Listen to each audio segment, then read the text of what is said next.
is Faeza Hasnan. I am a clinical psychologist here in Naluri, and today I'll be talking about a topic that I think would be beneficial for everyone, which is effective conflict resolution.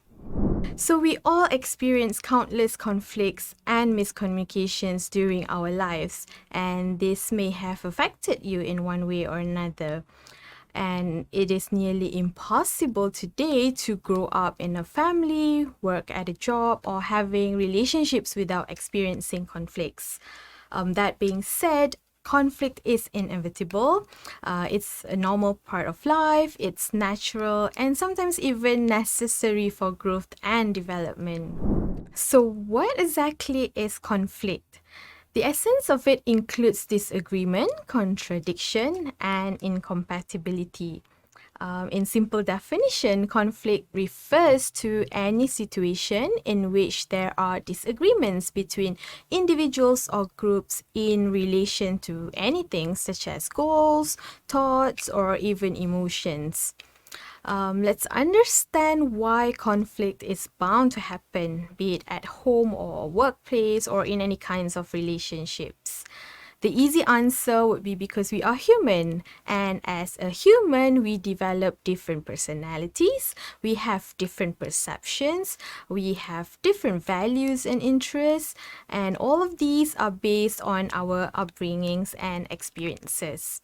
So these differences not only cause us to see things differently, but it also causes us to want different things. Well, having these differences is not actually the problem, but the problem comes when both parties in conflict believe that their way of thinking is rather correct, or that their opinions are better than the other person. So then this is why conflict happens. Now, I want to share with you 5 common approaches that people use when confronted with a conflict. These 5 approaches include avoiding, accommodating, competing, compromising, and collaborating. I'll explain one by one in detail. So the first one is avoiding.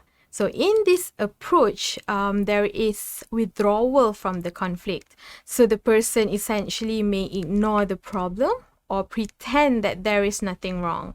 Although it's a quick solution to managing conflict, the other party involved might think that the person avoiding is actually neglecting the problems altogether. So, for example, in a marital conflict, if a spouse decided to avoid or withdraw from the conversation as a way to resolve the conflict, the partner may actually think that he or she is actually neglecting the issue, and the issue at hand may just not be settled and may actually resurface in the future, making it more frustrating for both parties and can also lead to negative consequences. Second approach is accommodating. So in this approach, conflict is basically resolved by satisfying the other person's needs or accepting the other person's ideas while putting aside your own ideas and needs. This style might be viewed as letting the other party have his way.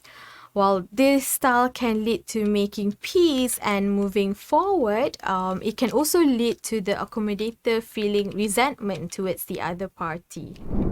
So a very simple example, imagine you're planning for lunch, you're deciding on what to eat for lunch with your colleague. You may want to have Asian food while your colleague may want to have Western food.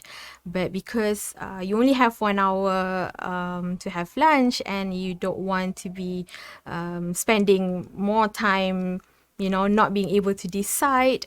So you accommodate to your friends by actually going to have Western food. So while you are eating, you may not enjoy as much because, you have decided that you actually want to eat Asian food. But then you accommodate to your friend because you don't want the conflict to prolong. Third approach is referred to as competing style. So in this approach, a person will do anything to ensure that he or she wins the battle. It may be rewarding in the short term, but in the long term, the effects can be detrimental. As an example, you may be working for a company for more than 10 years and suddenly an intern suggested that your work should be done differently.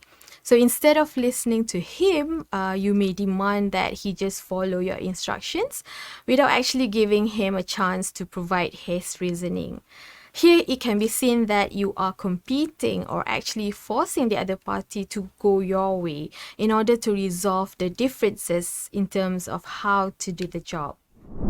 Compromising is another approach whereby both parties mutually agreed on a resolution. It is like a give and take scenario that involves sacrificing own sets of goals as long as the other party is willing to do the same. So for example, your boss may need a project done in 1 week, but then your team needs 3 weeks to complete the project. So after discussing, the two parties compromise by agreeing on a deadline of 2 weeks. So here you can see how each parties give and take to come up with a solution. And finally, the fifth style is called collaborating.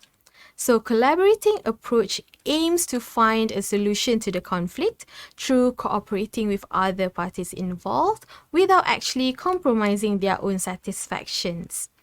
This approach may involve active listening, discussing areas of agreements and goals, and ensuring that all parties understand each other. Among all the conflict styles, collaboration is considered as one of the positive approaches for conflict resolution. As we all know, conflict can trigger strong emotions that can lead to hurt feelings, disappointments, and sometimes discomfort.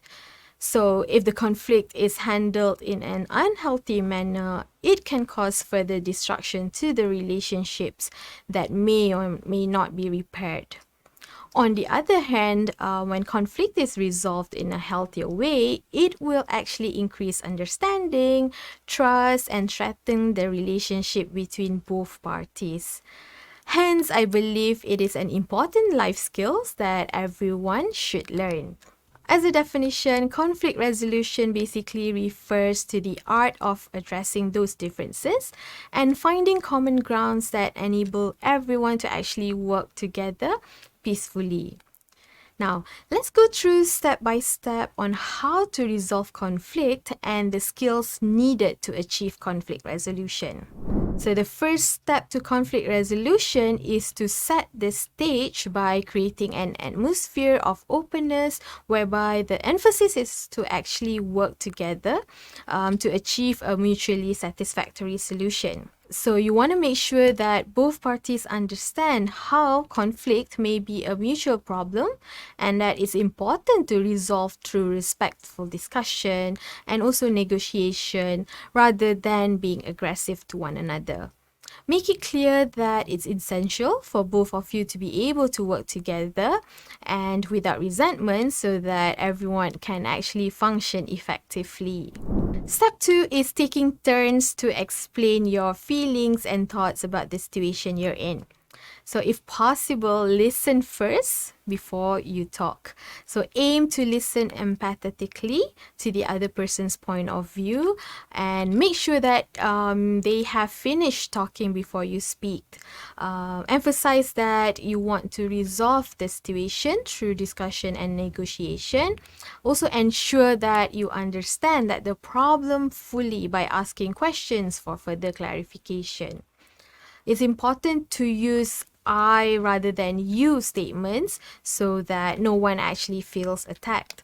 For example, instead of saying you are causing all this trouble, you can say I feel upset about what is happening. So this way, the other party won't feel offended and start to be defensive towards you. Step 3 is to identify the conflict and seek agreement. After each person has taken turns to express their thoughts and concerns, so this is where you want to identify potentially what is the conflicting issues. If possible, identify areas of disagreement as well areas of agreement. And step 4, take turns in exploring options to resolve the conflict. This step involves brainstorming ways that might resolve the conflict.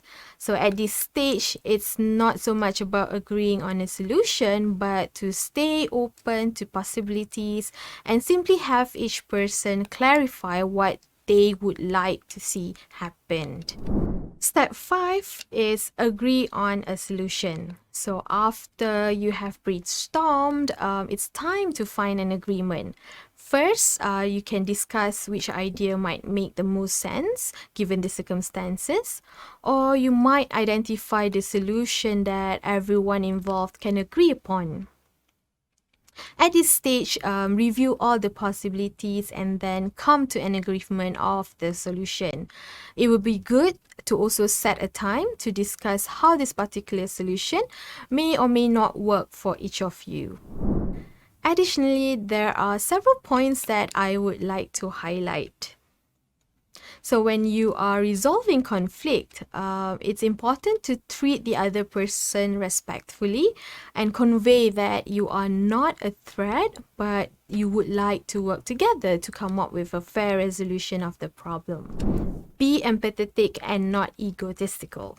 Try to understand the other person's point of view and communicate your empathy. Do not be egoistic by only communicating your point of view without attempting to consider the thoughts and feelings of the other party. Examples of this behavior include not actively listening, judging the other person, giving advice, or simply just not being interested in what they have to say. Pay attention to your emotional responses as well and your nonverbal behavior. For example, sighing, rolled eyes, furrowed brow, turning away, or avoiding eye contact. All these may have negative impact on the situation. Instead, what you can do is try to engage in body language that is welcoming and open, such as nodding, smiling, and leaning forward to actually hear responses from the other party. If you feel like you may be emotional, it's good if you can use calming techniques like taking a deep breath or counting to 10 and also talking to yourself. If you know beforehand that the meeting could be emotional, what you can do is also you can prepare by taking a walk or working out prior to the meeting. So in conclusion, conflict resolution processes can be frustrating some of the time, but incorporating the skills mentioned for resolving conflicts would help you resolve conflicts effectively. Before I end this sharing, I hope you would have understood what conflict resolution is and also be able to use the skills shared today to help you in different conflicting situations. So that's all from me. Thank you so much.